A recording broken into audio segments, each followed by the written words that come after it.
The U.S. had billed Monday's United Nations Security Council meeting as an opportunity to expose Russia.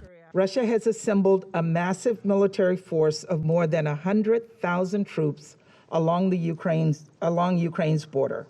This is the largest, hear me clearly, mobilization of troops in Europe in decades. The U.S. also said it has evidence that Russia plans to bring in another 30,000 troops along Ukraine's northern border with Belarus, a Russian ally. But Moscow's ambassador pushed back. Our Western colleagues are talking about the need for de-escalation. However, first and foremost, they themselves are whipping up tensions and rhetoric and are provoking escalation.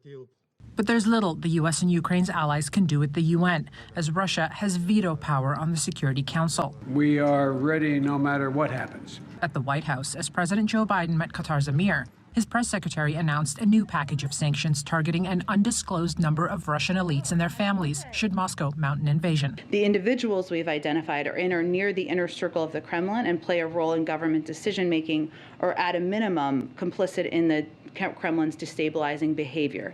Many of these individuals are particularly vulnerable targets because of their deepened financial ties with the West. But for Republicans in the U.S. Congress, the threat of sanctions was not enough. The top Republican on the House Armed Services Committee is urging Congress to pass a bill that would equip Ukraine with lethal aid from the U.S., specifically anti-air and anti-ship missiles. He says the Biden administration acted too slowly to deter Russia and has shown weakness on the international stage. Ukraine's parliament sent a letter to a bipartisan group of U.S. lawmakers last week asking for more weaponry in an effort to bypass the White House. President Vladimir Zelensky has publicly said that Biden's rhetoric about an imminent invasion was causing panic. Biden suggested otherwise.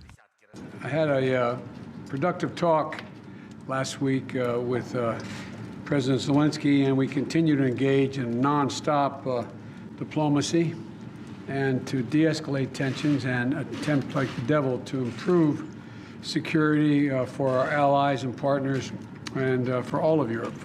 The U.S. will engage directly with Russia on Tuesday, when Secretary of State Antony Blinken is scheduled to speak by phone to his counterpart, Sergei Lavrov. Yasmine El-Sabawi, TRT World, Washington.